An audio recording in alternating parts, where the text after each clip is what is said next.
दुश्मन से लाभ लेने की कला हमें भगवान श्री राम से सीखनी चाहिए। उन्होंने दुश्मन के भाई विभीषण पर भरोसा भी किया और युद्ध समाप्त होने तक उससे सावधान भी रहे। यही नहीं, वो बीच बीच में अपने दुश्मन के भाई विभीषण की इस बात के लिए भी परीक्षा लेते रहे कि कहीं कोई हमारे साथ धोखा तो नहीं कर रहा है। हमारी सफलता के दुश्मन वो नहीं है जो हमसे दूर रहकर दुश्मनी निभाते हैं। हमारी सफलता के सबसे बड़े दुश्मन वो हैं जो हमारे होकर भी हमसे दुश्मनी निभाते हैं। नमस्कार दोस्तों, दोस्तों अधिकांश मोटिवेटर उन डॉक्टरों की तरह हमें मोटिवेशन की दवा देते हैं जैसे डॉक्टर किसी बीमार व्यक्ति को बीमार हो जाने पर उसका इलाज करता है। सवाल यह है, हम बीमार पड़े ही क्यों? मतलब हम तकलीफों में पड़े ही क्यों?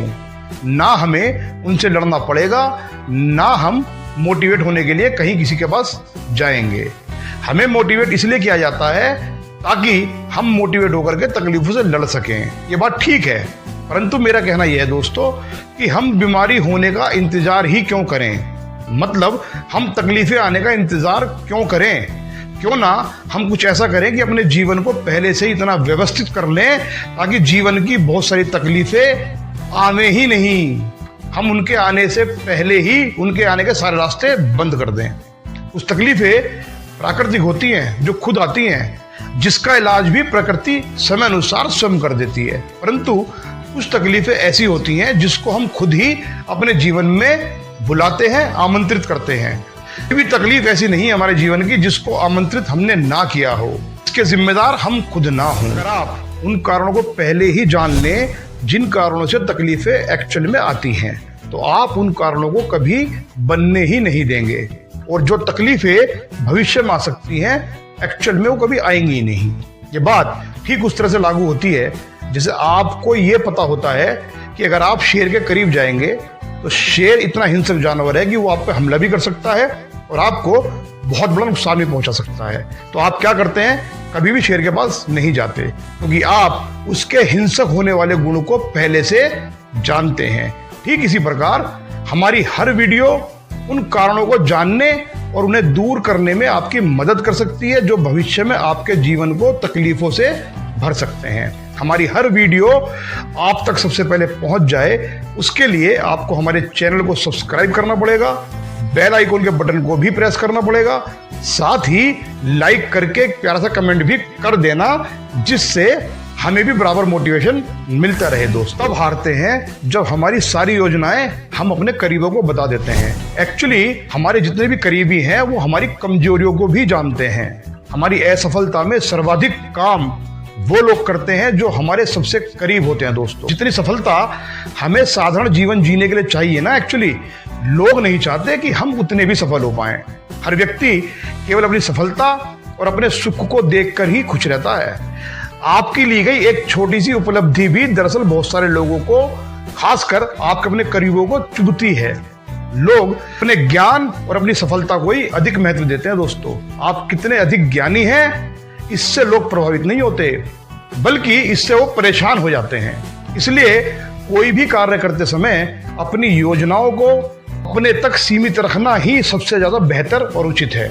कोई भी काम करते समय जब तक उसका ढिंडोरा ना पीटें, जब तक कि आप अपनी योजनाओं में सफल नहीं हो जाते। दोस्तों सबसे करीबी और विश्वास पात्र लोगों से सावधान रहने की सबसे अधिक आवश्यकता है दोस्तों, क्योंकि आपकी सबसे अधिक कमजोरियों को अगर कोई संसार में जानता है तो ये वही लोग हैं जो आपके सबसे करीब होते हैं। इसमें आपके दोस्त या कोई और भी हो सकते हैं। आपकी सफलता से सबसे अधिक ईर्ष्या अगर किसी को हो सकती है तो वो आपके सबसे करीबी लोग ही होते हैं, खासकर आपके सबसे प्रिय मित्र। और ये वही है जो आपको सबसे पहले धोखा देते हैं। आपका शत्रु कभी आपको धोखा नहीं दे सकता, क्योंकि आप हमेशा अपने शत्रु से सावधान रहते हैं और आपकी किसी योजना के बारे में, आपकी कमजोरी के बारे में आपका कोई शत्रु एक्चुअल में जानता नहीं है। जैसे श्री रावण की मृत्यु का भेद केवल उनके भाई विभीषण को पता था। भगवान राम की सेना में कोई भी सैनिक या कोई भी व्यक्ति ऐसा नहीं था जो श्री रावण की मृत्यु का भेद जानता था। श्री रावण शायद कभी मरते नहीं अगर उनकी मृत्यु का भेद विभीषण भगवान राम तक ना पहुंचाते। जब भी आप कोई काम शुरू करने जा रहे हो या अगर आप पहले से कोई काम करते हैं तो सबसे अधिक अपने मित्रों से सावधान रहने की आवश्यकता है। कभी भी कोई भी काम करें तो मित्रों के साथ ना करें। अपने मन और भावों पर हमेशा काबू रखना सीखना पड़ेगा दोस्तों। अक्सर हम भावुकता में आकर अपने सबसे करीबी मित्र को साथ रखकर या अपने काम में उसे साथ लगा लेते हैं। आप नहीं जानते कि आपका मित्र आपके बारे में अंदर से क्या सोचता है।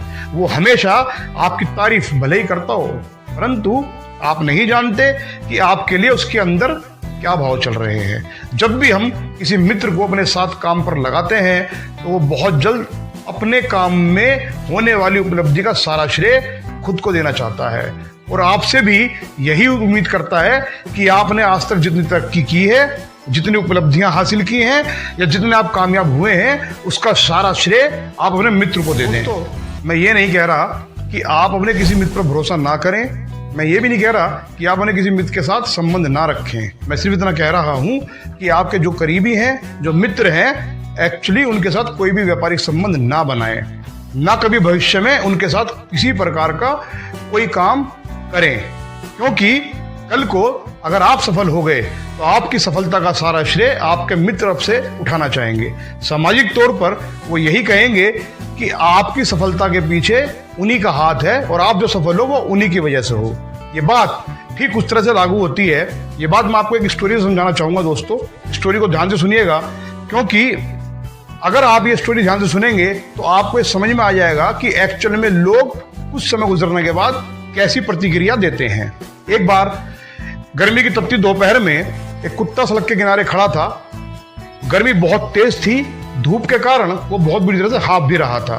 चारों ओर खुला मैदान होने के कारण ऐसी कोई जगह नहीं थी जहां वो छांव में बैठ सके। कुछ ही समय बाद वहां से एक ट्रैक्टर ट्रॉली गुजरी जिसके नीचे उसे छांव नजर आने लगी। उसे लगा कि यहाँ धूप से बचा जा सकता है। उसने क्या काम किया, ट्रैक्टर ट्रॉली के नीचे चलना शुरू कर दिया। लगभग 2 किलोमीटर चलने के बाद जब वो काफी राहत उसे मिलने लगी तो उसके दिमाग में खुराफात भी शुरू होने लगी।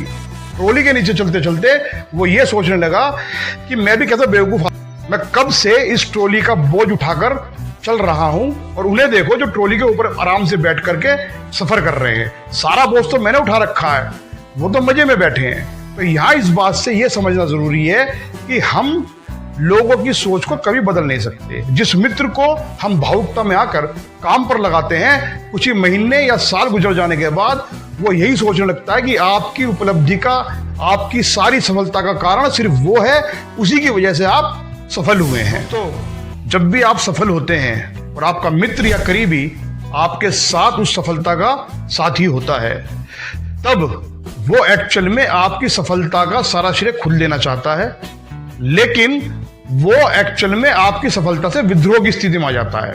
उसे लगता है कि आपकी सफलता मेरी वजह से हुई है और वो आपकी सफलता के लिए आपके साथ विद्रोह करने की स्थिति में खड़ा हो जाता है। इसके बाद उसे आपकी मुस्कुराहट से भी चुभन होने लगती है। आपकी हर एक्टिविटी उसे बुरी लगती है। वो आपके लिए एक्चुअल में अंदर ही अंदर षड्यंत्र करना शुरू कर देता है ताकि वो बहुत जल्द आपको रिप्लेस करके खुद आपकी जगह बैठ जाए। उसके बाद आपको कितने ही तरह के नुकसान उठाने पड़ते हैं दोस्तों। वो नुकसान आर्थिक भी हो सकते हैं, सामाजिक भी हो सकते हैं और दोनों तरह के हो सकते हैं। सामाजिक तौर पर दोनों नुकसान आपको ही उठाने पड़ते हैं। एक्चुअली ये मेरा निजी अनुभव है और किसी एक के साथ ये अनुभव नहीं है दोस्तों।